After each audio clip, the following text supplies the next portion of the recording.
À la une de l'actualité ce soir, le ministre de la Réconciliation nationale et de la cohésion sociale décline sa feuille de route à la presse. Selon Zéphirin Diabré, son département travaille maintenant à la mise en place d'instruments devant permettre de superviser, piloter, gérer le processus qui se veut participatif. Explication avec Vincent Tiendrebego. Zéphirin Diabré, en mission officielle à Abidjan début mai, a-t-il effectivement rencontré l'ancien président Blaise Compaoré? Oui, le ministre d'État interrogé le confirme et s'explique. L'objectif du voyage était de porter un message auprès du président de la République de Côte d'Ivoire, sur instruction donc du président du Faso, pour lui expliquer la démarche de réconciliation au Burkina Faso.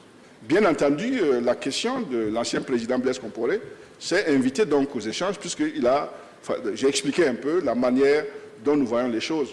Et ce n'était pas tellement par rapport à lui-même, c'est par rapport à tous les exilés. Et je vais dire ici ce que j'ai dit et que je vais continuer à dire pour toutes les personnes, quelles qu'elles soient, qui sont exilées hors du pays ou qui se considèrent comme exilés politiques hors du pays. Nous les invitons à revenir au Faso,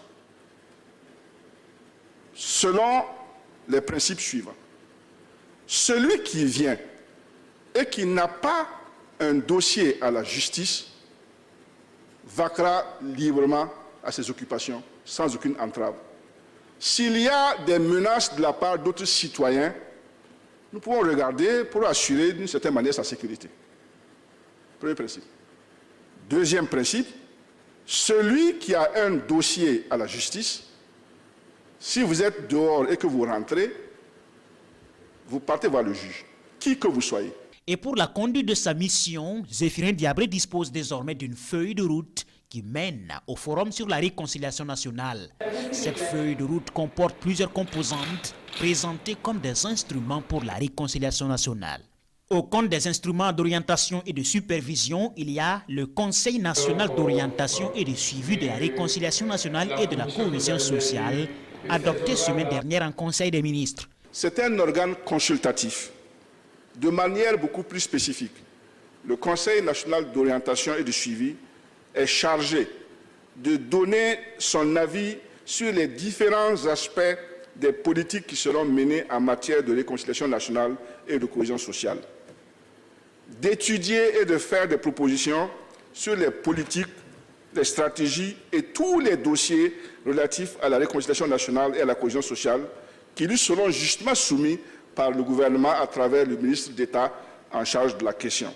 Le Conseil national d'orientation et de suivi est en fait la traduction de la volonté du gouvernement de faire en sorte que le processus de réconciliation soit vraiment participatif. Le Conseil national d'orientation et de suivi de la réconciliation nationale et de la cohésion sociale à mettre en place les jours à venir sera composé d'une centaine de représentants de toutes les couches sociopolitiques de la nation burkinabé, dont 2 anciens chefs de l'État. Il est présidé par le chef de gouvernement. C'est dans ce contexte que le comité de rédaction de la stratégie nationale de la réconciliation nationale officiellement vient d'être installé ce 1er juin. C'est le ministre d'État en charge de la réconciliation nationale, Zéphirin Diabré, qui a procédé à l'installation de ce comité de rédaction. Quelles sont les tâches dévolues à ce comité? On en parle avec Ernest Kambiré. Le processus de réconciliation nationale est en marche et le ton est ici donné avec l'installation des membres du comité de pilotage et de rédaction de la stratégie nationale. Choisis sur la base de leur expertise dans leurs domaines respectifs, ils ont 3 mois pour proposer les référentiels et les outils nécessaires à la conduite et à la réalisation de la réconciliation nationale. Nous saluons cette initiative du ministre de la Réconciliation qui traduit la vision du chef de l'État qui a fait de la réconciliation nationale une des priorités. Et nous accompagnons cela parce que nous sommes convaincus que ceci permettra à ce que la nation burkinabé se réconcilie avec elle-même. Tout développement a besoin de la paix. Et la cohésion sociale, la réconciliation nationale sont des éléments qui traduisent bien cette paix qui est tant souhaitée. L'exercice de ce matin a été prévu dans la feuille de route, tout comme ce qui s'est passé hier à Tankodro. Vous êtes témoin que nous avons eu une rencontre avec les gouverneurs, les hauts commissaires, les préfets, les maires, parce qu'il s'agit pour nous de préparer les rencontres dans les différentes communes. Il y aura dans chacune des 372 communes du Burkina Faso une rencontre autour de la question de la réconciliation. Mais pour que cette rencontre-là se déroule bien, il faut préparer les gens en amont. Et cette préparation a commencé hier à Tankodro. Et s'ajoutant donc à ce qui est fait ce matin, ça veut dire que la feuille de route qui a été donc adoptée lors de la séance du Conseil des ministres le 21 avril est en train d'être déroulée.